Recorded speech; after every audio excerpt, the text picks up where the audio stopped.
We'll do it live. Hey, everybody. This is RJ. I am here with a special episode, as we've been saying on this top 25 tours of all time. We're right in the middle, sort of in the middle, and we're taking a week off because we have to listen to hundreds and hundreds of Fish shows. So we decided that in the meantime, I wanted to bring you all something that I've been thinking about doing and trying to do for a long time. Ari, this is Ari Joshua, who's our guest today.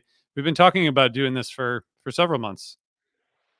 Yeah, I mean, I'm a fan of what you do and a fan of the things you cover. So it's one of those, someday I'd like to do that kind of thing. And here we are doing it. Here we are. If you go to people watching or listening, if you go to arijoshua.com, you can see Ari's music. And it was interesting because when we were talking right before we went live, you were saying there's a lot of stuff coming at you and just trying to do it all. And I wanted to start actually with a question about that because I know you have a show coming up at Nectar's on May 31st, which is exciting. And I know that you just released One Dub, which is part of a mission of yours to share 24 new original songs this year. So it sounds like you got a lot going on, but those are the two kind of most recent things. So I guess tell us about the gig coming up at Nectar's and also that track that you released. Yeah, for sure. There's actually four tracks I'm releasing this month because I'm behind schedule a little bit and I'm trying to get to 24. Sometimes but the two main ones I suppose for this show would be One Dub, which has John Kimmock, who everyone knows, his family, and he works with like Oteil and Mike Gordon. He's just a phenomenal drummer. He's super amazing to work with. And on that batch of songs, also there's Eden Ladine, which is this Israeli jazz keyboard player that lives in New York some of the time, happened to be there, and Andy Hess, who he's played with like everyone, Government Mule, Schofield, Black Crows. So that particular song release is like a dubbed out jam we did, kind of like in the studio as part of some other releases that are out there that people can find that are all great. And with that one, there's like five versions of the song, and they're each kind of dubbed out in a different way by this engineer, Mel Detmer. That's that package of songs. And then Starlight Mountain, which has Ray and Russ from Solimande, Lamp, and Trey Anastasio Band. I've done two kind of like week-long collaborations with them. The first one was just directly after the Beacon Theater shows. Okay. So it was like during shutdown, and no one was doing anything. And before the Beacon Theater shows, there was this talk of us doing some kind of remote session, and no one really knew how to get through that pandemic. But of course, like Trey kind of set up the Beacon jams, and they had a protocol. And Russ was kind of like, "Hey, we got this protocol. If you would want to come quarantine for a week or two or whatever it is, you could quarantine in Vermont, and we could do this." So this song was from that batch of recordings, and And that's is that uh, start that's Starlight Mountain? yeah, Cool, which I really like. It sounds awesome. yeah, it's like kind of got like a Jimi Hendrix like psychedelic panning guitar thing mixed with like some Black Crows kind of vibe. Yeah, Um, yeah. as far as the shows go, on May 31st, we got Patty Donnelly, Jack McChesney, and Chris Junker, who was in Goose at one point in time, um, and does a lot of amazing stuff all the time. And Matt Dolliver are going to be like my Burlington, Vermont band for that. Okay. And I'm going out to rehearse with them in a couple days, and then after that, um, I'm going to drive down to Brattleboro, and Chris Junker and Ben Atkins, Mhm. who's from Goose and on the scene. Um, we're going to meet up and do two trio shows and then a couple days of recording. Amazing. Is Amazing. that alarm for me? I think it is. I think you have an alarm going off somewhere. um, well, I will while Larry's figuring that out. I will say, Scott. we were talking about Russ and Ray. So I saw the Tab show on Tuesday night, and I think I texted a few people. One of the best Tab shows that I've Got seen, and I don't even know how long. There it is. I was just saying, one of someone watching was asking about the Tab show at Brooklyn Steel. I went on Tuesday night, and I gotta say, man, like Oh, you I've did? seen a lot of Tab shows. What's that? Hmm. You And did. I You went. I went on Tuesday. That's the best Tab show I've seen, and I don't even know how long. I mean, like I love the horns. I love Jen and Natalie, and of course James. They were such an amazing part of the band. But seeing them, like, I don't think I've seen this four piece, with Desron live yet, and Trey's just playing so well. I mean, it was really great. I was like, this is amazing. So I think tonight's the third night, You know, but I know last night it's was great super too. inspirational. It's super inspirational because like it's like as someone who like really worked hard on music for a long time, and I'm kind of like, I'm not young anymore. I'm not like old, but I'm not young, but it really makes me feel like so much hope for the future because those guys are still doing what they're doing. They're like a fine wine, and they just keep getting better. And the way that people, consume it, and the way that it happens, and you know, they're just keep going, and it's like really fucking amazing. Yeah, I'm glad you brought that up. And I guess we should have said at the beginning, you're a guitarist, you're a musician, and you are a big Fish fan, and we should talk more about that. And maybe we should just get into a little bit of that now. How did you get into Fish? I think you saw your first show.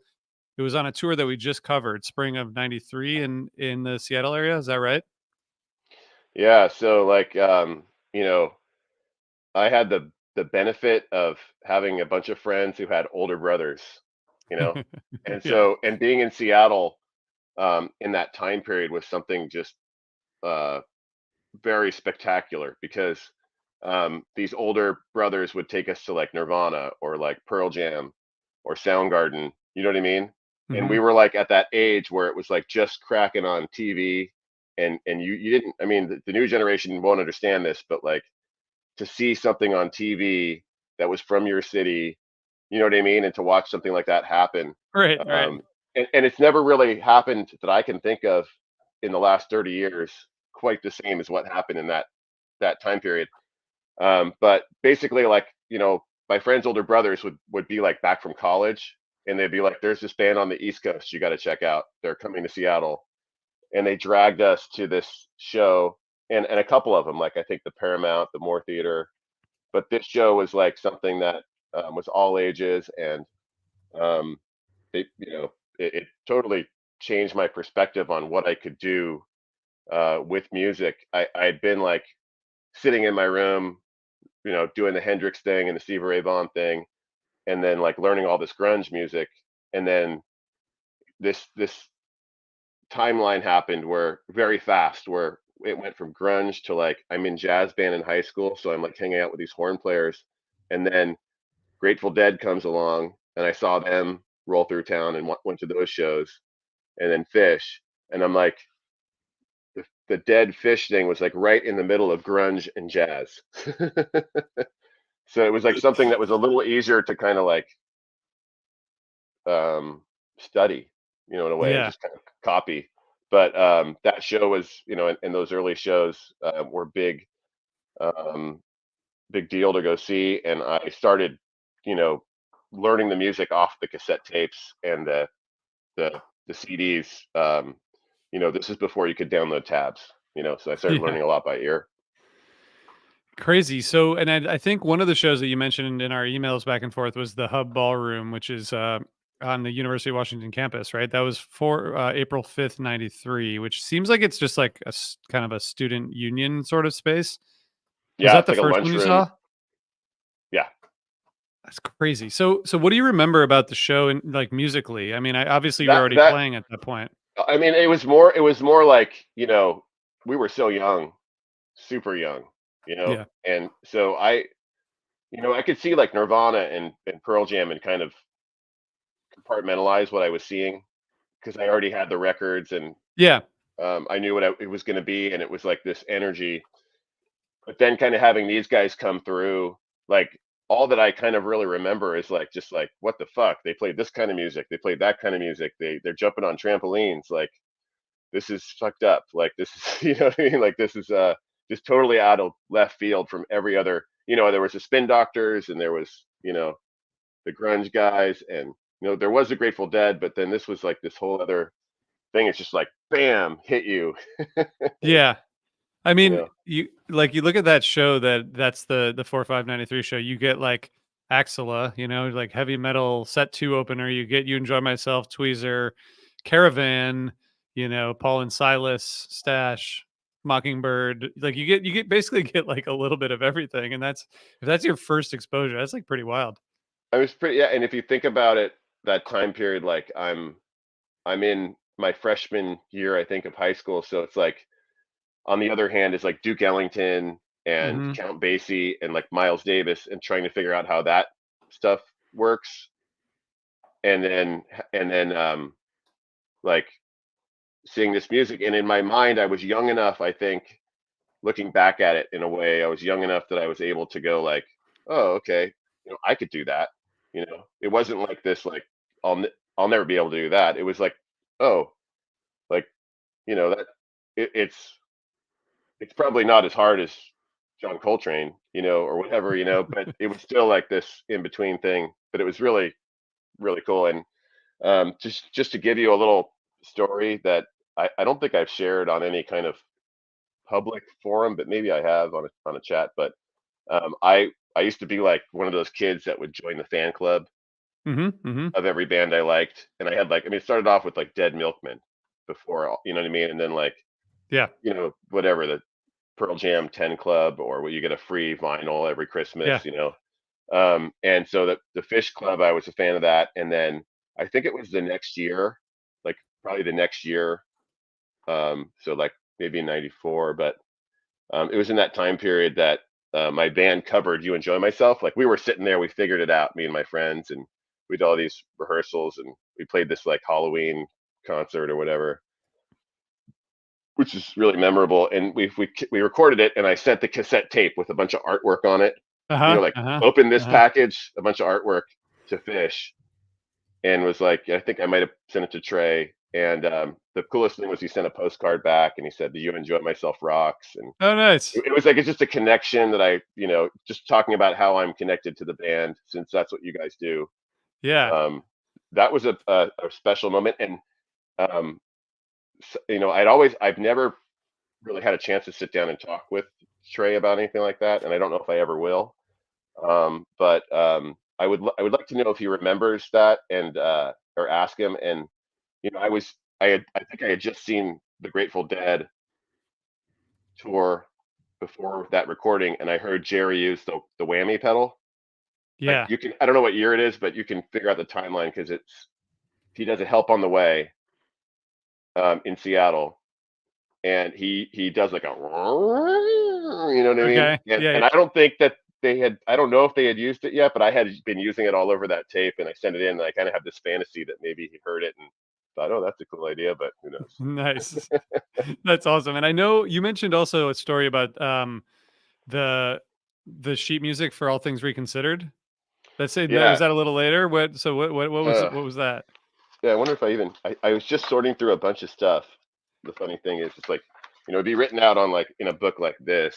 You know what Hmm. I mean? Like I've got like, a stack of books like this from college, you know, just because I would take all my notes from college and these books. Is this?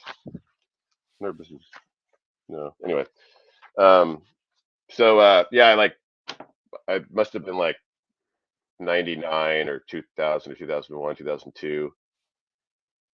Um, it took me like a year to write that thing out, and I wrote it out as like I'm going to do this, and I remember handing it off to someone in the crew, and I don't know if he ever got it, but So that whole thing is what it's like a 3-minute piece of music, right? But just so complicated. um, I mean, you have to have like multiple stabs and Yeah.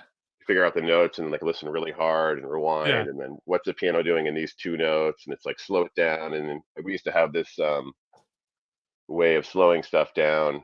I think it was called the Amazing Slower Downer program or something, and it would be to Uh-huh. the point where it'd be like, "Dun, dun, dun, dun," and I'm like trying to figure out what it is. Got it. Yeah, so that's like before But you yeah, could like play things at 1/10 the speed or whatever. yeah. I mean, I could probably Yeah. still play it. I got this is the dock Oh, here. look at that. Okay, so Yeah, we have a that Languedoc could on be like there. a.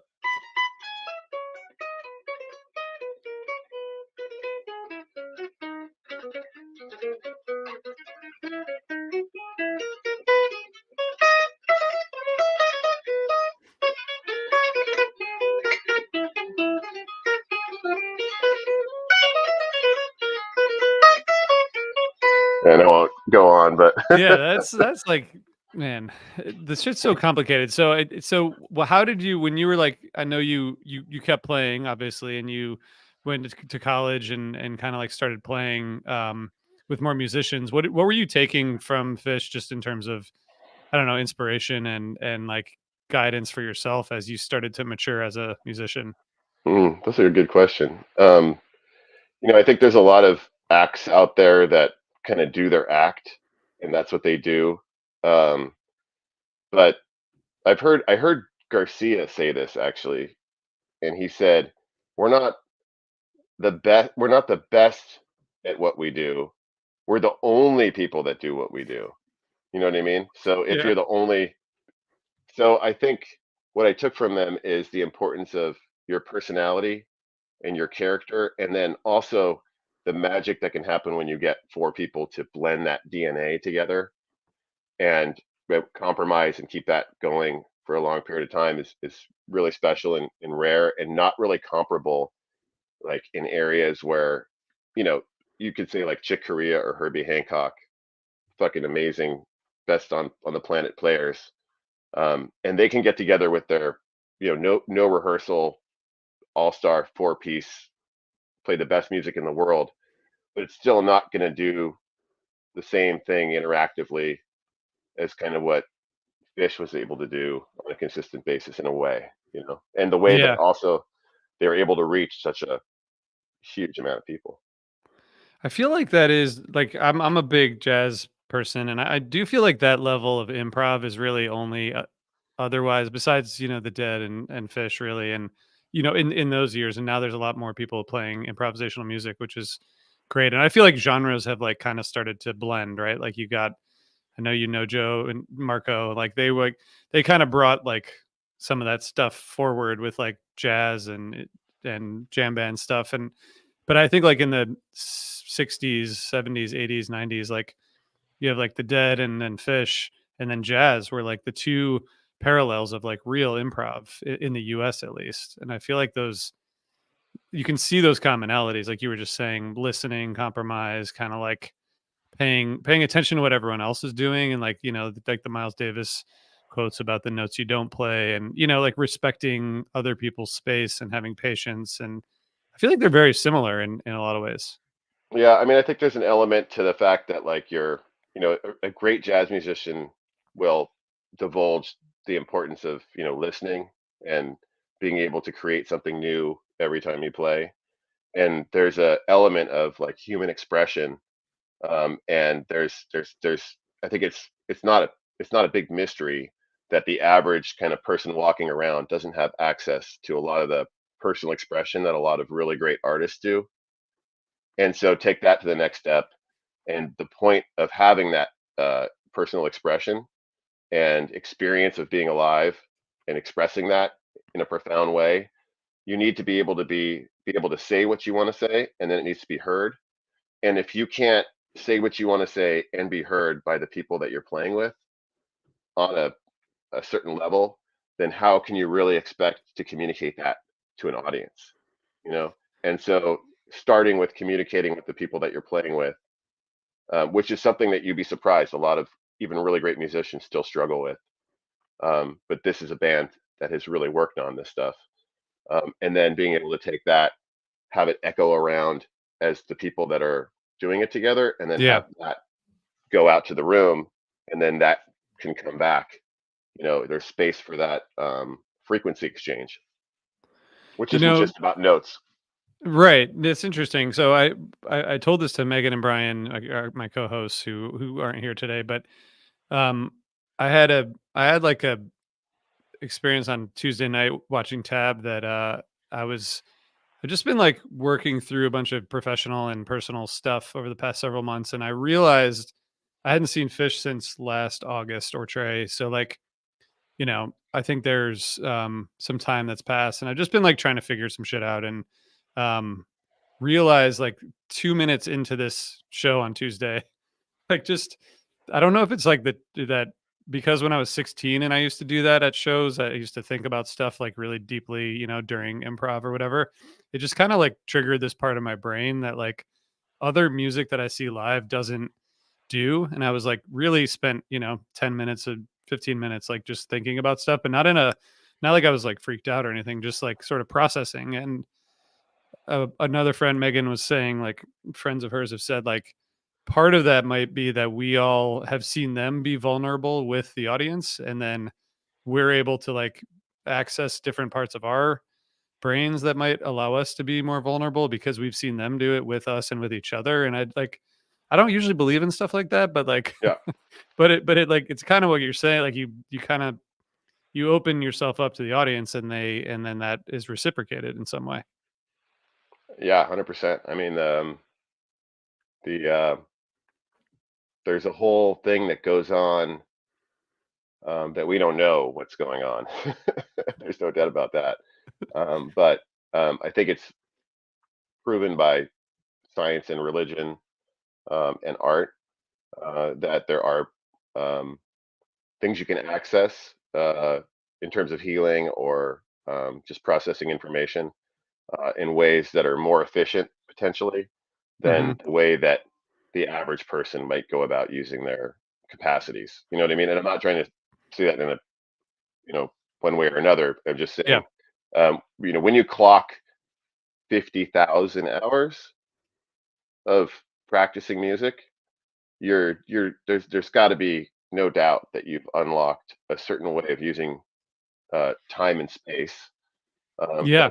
that's different than someone who hasn't spent 50,000 hours. And I think now you're talking about people that as a band have clocked 10,000 to 50,000 hours just on Yeah. stage, probably, or Right. just so. Um, I think starting with just breathing and meditating, there's ways you can improve your life. And if it helps you to listen to music or go see music, which I wish more people would do and support more Yeah. of the arts, and especially more of the smaller bands Yeah. that are trying to get it going. But I think that what you're talking about is probably a lot of people have that feeling in common, and it's really special. It's really special, and I think what I maybe didn't realize is, like, when I was 16 and my brain wasn't fully, like, formed probably is when that all started, and it's like there's something it's like Trey's actual guitar is what, like, triggers it for me, which is kind of crazy to He's definitely channeling energy. You know what I mean? Yeah, And in yeah. in a very specific way that a lot of people understand Yeah, that's a good and point, that's a can good can point. tune into. And yeah, but I guess you're right. Like if you've tuned into that, and it's while he's tuned into it in the room, and it's opened up once, you're going to be more likely to be more vulnerable and be able to jump into that space again. Yeah, that's what it feels like, it's all but like you said, it's all, like you said a few minutes ago, there's a lot that we there's definitely more the older you get, the more you realize that there's so much that we don't know, you know? And Yeah, that's how it goes. So can you tell me how did the Languedoc come into being? yeah. You know, I think it was. I went out to New York. Um, I grew up partly on the East Coast, but I went out to New York to study music, and um, um, like I said, like it wasn't just with Fish. Like I had a lot of bands I obsessed over when I was younger, and it all happened in a very quick. It was more about the music. Like like I said, I would write to a lot of other musicians, and I would seek out like people and take lessons Mhm, with them. Like mhm. someone would roll through town, and then after the show, I'd wait. Hey, would you teach me a lesson? Are you in town? and go back to their hotel or their apartment and take a lesson when I was in high school. Yep. Um, um, but anyway, I think I'm diverting. Remind me the question you want me to Oh focus no, on. just about the doc. Yeah. Oh, just about the doc. Okay, so yeah, sorry, I totally went on a tangent. I reached out to Paul. Like it wouldn't be an uncommon thing for me to reach out to someone in the manner that I reached out to him. But Hmm. obviously, I love the guitar, and you have to realize that for someone who grew up on Hendrix, Stevie Ray Vaughan, grunge, those are like Les Pauls and Strats for Hmm. guitar. And in that time period, the early '90s, mid '90s, there weren't a lot of other options. You could go like solid body electric guitar, or you could jump up to hollow body guitar. Hmm. Hmm. And so I had, my hollow body jazz guitars, that I really loved, and I had my rock guitars, but you really couldn't find this. It just wasn't available. Um, and it's kind of funny because it's sort of like innovative in a way that like he was just there at the right time. Like whoever was there that invented like the wheel for the car, or Hmm. the decided that, I don't know what other innovation you can think of, like um, you know what I mean? Like Yeah. pick one. But he just happened to be in that space where it's like, oh, take a Strat, take a hollow body, put it together, boom. But I tried to find people that would build me a similar guitar, and I would be calling people that would build arch tops. Hey, could you make me something like this? Hmm. And I Hmm. couldn't quite find anybody at that time that I remember. If I did, I probably would have bugged them. Hmm. But then when I reached out to Paul, it was through like I think I was teaching guitar lessons in college, and it was through a student that had contact with the Luthiers Guild. He was like, "Oh, just ask Paul. He's in the Luthiers Guild." Just I got his number at the time, and so I started reaching out to him, and I asked him if he could build me one, and he was kind of like, at that point, basically, "Hey, I'm working for the band, but I'm going to retire soon. Hit me back." And so, I hit him back a couple of years, and then he's like, "I can build you one, but I think the cost was prohibitive at that time." Hmm. And this Hmm. back and forth kind of happened for like maybe 15 years. That's crazy. So it was like 15 years of like every 2 years Yeah. or 3 years, like trying to see if I could maybe have him make me a But you guitar. never gave up on wanting, like you still wanted one like the Yeah, whole it's time. still it's still like I would try other guitars that were like similar, that were made the same, but I just had this feeling. But it is true that the instrument is built on a level that there's no comparison. I mean, Mm. I've played a lot of guitars, and there are very many now copies of Languedocs. Now, granted, I do want to say this point, like if there's any guitar players watching, I wholeheartedly do believe that if Trey picked up any guitar, he would sound like himself. You know, I don't think that anyone can pick up this guitar and it's going to improve their playing necessarily. Mhm. But Mhm. having said that, it's incredibly well put together. The tightness of the joints in the wood, um, the the body's super solid, and it's just yeah, super well built. And um, I did kind of talk to him about getting something different made, so he put Mhm. these different style f holes in In there. Got it. Is it when you I've heard that it's like it's a little bit harder to tame than like picking up a Strat, right? Like did it Yeah, take I you think a while to get that feel for it? yeah, I think having been someone who's played a lot of jazz guitars, a lot of those jazz guitars are hard to tame. There's a Yeah. lot of the Right. sound enters the cavity of the guitar, and you have to. It's like you have to be playing defense and offense at the same time. You're kind of like playing the note by not playing all the other notes. You know what I mean? Like at all times. So there's a level of like control that for sure comes into play. And yeah, like I expected it to be a little easier to play for sure. Hmm. And I think one of the things that contributes to that to me is the scale length. It's a really long scale length, like a Stratocaster. So Stratocasters also kind of like are tough to play in that way. Hmm. You just have to wrestle the strings a little bit more. But there's something about having to fight for it, like an upright jazz bass player, anyone who's really good. A lot of guys who are like upright bass players, the strings are really big, and Mhm. so they get really small strings so they can play like ripping saxophone solos on there. But it takes away from the oomph. So like really probably none of the old jazz bass players from like the 30s until the 70s or 60s like had like low action, easy to play basses. Those things were like you had to fight for it. Mm. But there's a certain sound that you just can never get. Like when you the fighting for it sound is like it's like bigger and fatter It's and part of it, yeah. yeah, it's Yeah, like it's that's gonna definitely push true. against you. And a lot of you hear if you hear Trey his playing, one of the things I studied about it is the way he's very like buttery, like expressive with every note. Like you can hear like inflections within the note. So it's not just the note, but it's like the Mm. delivery of the note. Mhm. I compare it to like a saxophone player, like a horn player. They can go like bop, or they can go fop or brap, like there's a Mhm. whole articulation with the mouth Yeah. that's a little bit more um, uh, intuitive in it to express than like a string. You have to, your mouth, you have a feeling, you express your feeling. It's natural. Mhm. With a stringed instrument, you have to connect your soul to your finger, you know, through a wire into the amp. Um, Yeah. but there's no doubt that it's a fight. It's a bit of a fight, and but it's the gains are noticeable. That's amazing. Playing defense and offense at the same time is just a funny concept with regard to music, you know? But I guess like anything worth doing well is gonna be hard. Uh, Apparently, that's been my experience. I Yeah. think I feel like I see a lot of other people, and I'm like, that's not fair. How Yeah, come you right, got right. to? How come you got to just skip 10 levels or Right, whatever? But right, I yeah.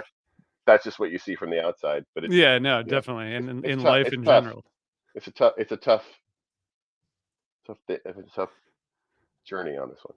Yeah. So, okay, so tell us a little bit about like your musical journey, not, obviously not like year by year, but you went from playing, you started young and where you are now, it seems like based on what I can see and you tell me this is right. Like it seems like you have a rotating cast of collaborators and you're kind of just creating music, I think as you described earlier, like as it comes. What is your year look like? Are you recording a bunch of stuff and then scheduling shows around that? I mean, how are you approaching making a bunch of cool and pretty diverse music and playing with people and all that?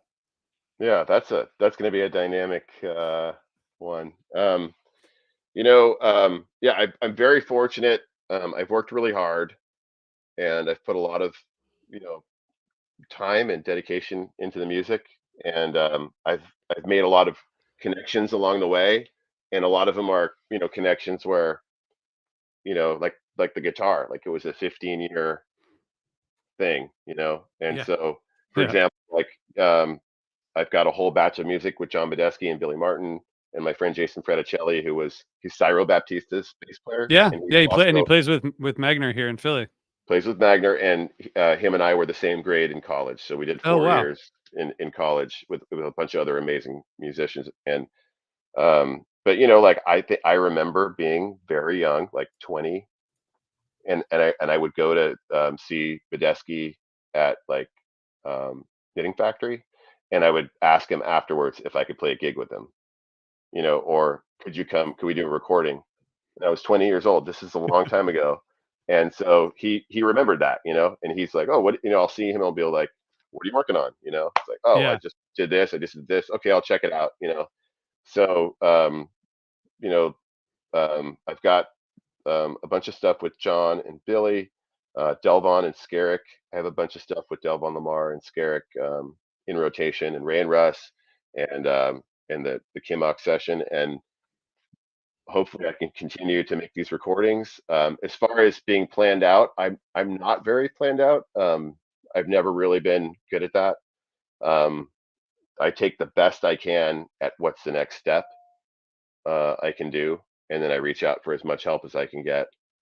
And but Loose Leaf uh, Talent Agency with Matt Dolliver, they are taking me on for some booking. Nice. They set up these shows and helped the whole thing come together with the stuff coming up, which people should go to if they can.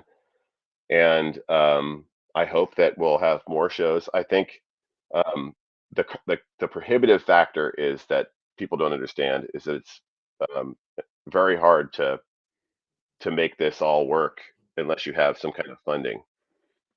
So some people have resources. If there's anyone out there that's listening that likes the music I'm making, understand that it's all in to make it all happen.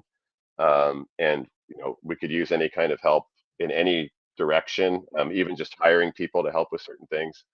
But the way that I did it, and as far as my musical history, um, when I when I graduated college and was in New York, and that was when Marco and Joe were there, and Hmm. was doing playing with them like at the tap bar, and I wanted to start a trio with them. I was like, let's do this. Yeah. I Yeah. brought my tunes in. We did some recordings. Um, I played a bunch of shows with Marco. I mean, I knew those guys were going to be successful. I could feel it on a very deep level, and I was like, I want to be a part of that. Let's do this, but it just didn't line up, at that time. Hmm. So I'm Hmm. still kind of Hmm. like putting things together, trying to get it to line up, still, so I can access that, like you said, that expressive, uh, those moments, like for myself, and share it with other people. Do that. But the way it's all working is that I have a music school, which I spent the last like 15 years building. We teach kids music lessons. We've taught, I think, like 100,000 lessons or something like that over the time. Crazy. I've employed like about 100 people doing it, and it was an uphill to build it, but now it's like just at that point where it's allowing me to not have to teach anymore. Like I'm probably done with my teaching years, but I have spent many, many, many years, sitting there with kids one on one, giving them instructions or working with people that wanted to get more advanced. Wow. And now I feel like I've earned the ability to kind of just become more of a conduit. And what I'm learning about is the more I focus on what's here, the more the other stuff falls into place. So Mm. it's you want to control things, but because you want it to work and you want it to financially come together. But the more I focus on these recordings and these special collaborations and getting them out there, the more um, I hope that I can impact a bigger amount of people through either growing the school from a more administration perspective, or maybe being someone that can open up many schools in many places, or just empower more people to teach and learn. Um, so That's great. That's yeah. awesome. What would you, just because I have you here and I have a 10-year-old who plays drums. What do you tell what do you tell parents when they have a kid who's interested in music, but they probably don't want to push them too hard, but want to encourage them? Like what advice do you give people, or is it different for every kid? I mean, within my sphere, I work with uh, the teachers and the kids, and we have a certain way we do it. But within your sphere, I would just encourage you to find someone that's fun to hang out with. Mm, That's a musician, but it has to be that they're dedicated and that they're going to be there every week, and that they're fun to hang out with. You can always change the teacher later, but get someone and give it a couple months. With a kid, uh, to 3 months at least before deciding yes or no, and then I think the kid will tell you, how it's going for them. And I think anyone that's considering having their kids learn music, they should think about all the incredible values that go with it. Like you're not just learning how to play an instrument or play notes. You're also learning how to problem solve and how to grow and face challenges and how to put time in on things that are uncomfortable. You know, and how to experience what it's like to there's just a whole. I mean, I could talk about it forever. So yeah, yeah, I would just say find someone that's cool, that's dedicated, and just get going. I appreciate that. Yeah, I feel like it's almost like um in some ways it's similar to like team sports when you're a kid, you know. There's like it's cool to like go out and like, you know, make baskets, you know, but it's also like you learn about collaboration and compromise, and you know, you learn a lot of life skills through that. And I think playing music is the exact same way. Like there's it's not Yeah, just about going out to like rage your guitar solo. You're like you're learning about a lot about life, which is really cool. yeah. Let's just like break it down because, like, right now kids are spending so much time on their iPads, and there's just different levels of stimulation that we didn't even have. And I think it's just essential that they have uh, you know time built into every day with something where it doesn't require them to have their brain functioning in that either force feeding media kind of way, or even just that analytical processing. Music, um, without getting too scientific, or deep. You have two sides of your brain: your creative side and your analytical side, and you have to use your analytical side to overcome your obstacles, and you have to put the time in. But then it shifts over to your subconscious side, and when you're playing music, it's that process of like working for it, and then you close your eyes and you realize, oh, I'm just doing this. And that's like, that's a skill that you can use like the rest of your life, that you're not going to get from a computer or iPad or from school, like, or like in a group class. um Yeah. That's a really good way of putting it. Yeah, that's awesome. I appreciate that perspective. I wanted to ask you, we're gonna have to have you come back because this is fun and we could do this, you know, for a couple more hours. I mean, it's an honor for me to be here, and I'm honored to be able to connect with more people, and it's something I've always wanted to do. And so and I'm like, just I've always known about what you're doing, and it's great. So yeah, I'm happy being here, and I'd love to come back anytime. Yeah, But we'll yeah, definitely have you back. And we'll have you back to talk about a specific show maybe sometime, you know, when Megan and Brian can be here as well. I want to ask you about these collaborators because like so far you've talked about like three sets of amazing drummer and keyboard players. yeah, Joe that and seems Mark, to be like, that your is a thing, pattern. right? Yeah, So you got like Joe and Marco, you got Medeski and Martin, and then you got Ray and Russ. And I guess because I've just saw Tab and because you're you know, we are talking about a fish, you know, we're on a fish podcast. Tell me about Ray and Russ because I was yeah. watching them the other night thinking about our conversation, and they're almost like they almost come as a unit in a way. It seems Hmm. like I've seen, you know, Trey play with just the two of them and Metzger recently, and like I'd listen to your tracks with them. It sounds and they Hmm. bring something different every time. But what's it like working with those guys? Because they're man, they're so locked in together.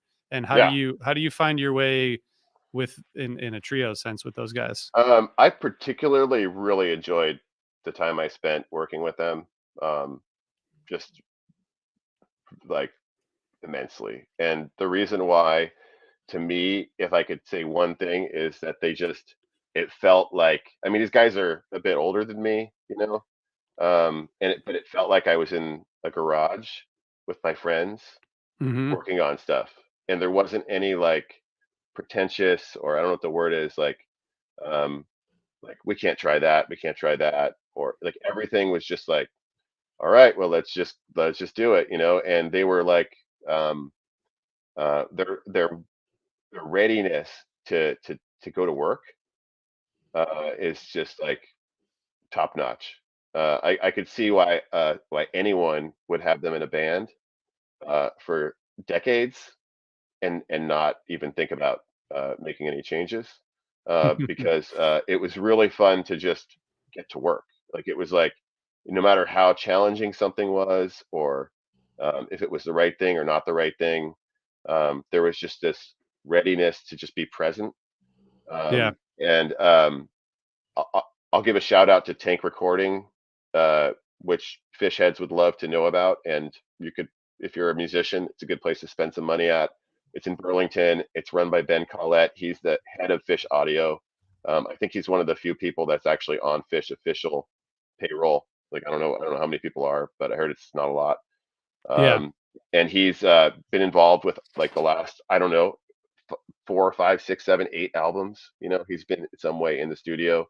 Like, when you watch the documentaries, he's He's doing the audio, Yeah, yeah, so this is yeah, his studio, and a lot of like the stuff that from the barn, kind of, oh, we don't need this anymore. It goes to his studio, and then they also took apart a barn and put it inside his studio. The same guy, and so going to Vermont, my experience was going into the studio, meeting them, and then like there would be like we had days off and stuff like that, but like they'd be like, just come on over to Ray's house, and so I'm driving through the snow, and my van is like rental vans like getting stuck in the snow, but there's like a wood burning stove, and we're like just rehearsing in this farm, and like I don't crazy. know who would do that. I don't think a lot of people that you work with would do that. Hey, it's our day off. Why don't we just meet up and go over more stuff, Yeah, yeah. And their playing is incredible. I mean, I think the proof is in the pudding. I think there's like 12 songs out there. Um, I've done with them, and everything I hear that they do with everyone else is great. They're an amazing unit, and they've got their own way of doing it. They have their own personality, uh, and I think Ray in particularly, like I think he's like a real artist. Well, everybody involved is a real artist, but you listen to what he does, and it's like it's got like this like that's not the thing I would do, or I wouldn't have think of someone doing that. Uh, but at the same time, you're like, holy fuck, it's so good. You're like, this is what the fuck, like it's like his like he's gonna do a piano overdub. He's approaching it totally different than the way he played the organ, or he's gonna do um, Wurlitzer thing, and he's just gonna play this part. And he has this way of playing these parts, but they're um,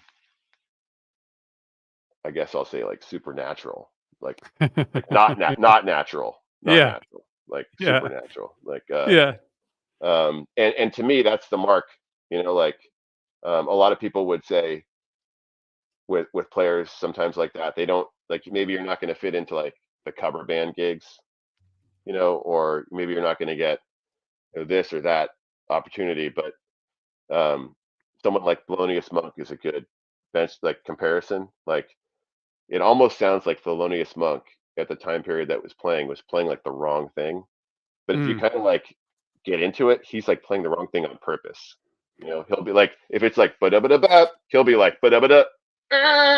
You know what I mean? Like Mhm, mhm, he's like, I'm mhm. gonna do this on Yeah, purpose. Um, but Ray has a little bit of just his own special sauce going on, and yeah, both of them were just not only as musicians but also as people, um, a real treat to go into a situation, uh, having not known them previously, and to have that extended collaborative um, opportunity. that's really cool. Thanks for explaining that. And so I am going to have you back on because I want to talk more about your collaborations and some of the work you've done. Um, can we just for the people viewing at home, can we see the Languedoc one more time Yeah, before we wrap it up? I this is like the the the back.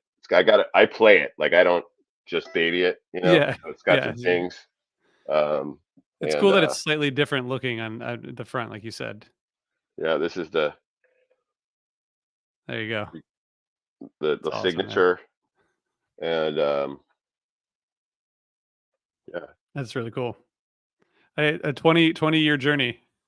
yeah, it's keep on going one day at a Yeah. time. Yeah.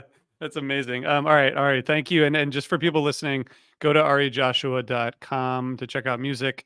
There is a date in about, but I guess it's like 8 or 9 days from now. Ari's going to be playing at Nectar's in Burlington. So you guys should check him out. But there's a bunch of music out there on all the streaming platforms and on Ari's website with all these amazing musicians with Medeski and Martin and we're just talking about Russ and Ray and Skerrick and man, a lot of collaborations, and I've been enjoying listening to it. And I want to listen to more. So thanks for doing all that. Yeah, thanks. And also in Brattleboro, 5th and 7th with Chris and Ben Ecken. Oh, right. Okay, awesome. Yeah, And is that all those shows are on the website, right? yeah, all on the website. And I think we need to sell tickets, so Yeah, tell yeah. people So about.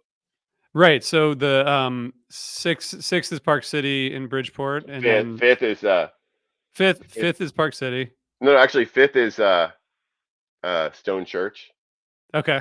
in Okay. Brattleboro, and then the seventh is like an art walk in Brattleboro. Got it. All right. Awesome. Awesome. So yeah, go to arijoshua.com/tour. If you guys are in Vermont, you can see the dates there and get tickets. Yeah, but I hope some people come out and support what you're doing, and good luck on the road. And let's do this again, and when you're back, and get into more music. Awesome. Awesome. Thanks, Ari. And thanks everybody. We're going to be back next week, but people have been asking us if we're going to do a special episode about this tab tour, so maybe we'll do that in the meantime, but stay tuned. We will be doing more stuff as always. So thank you, and thanks again, Ari.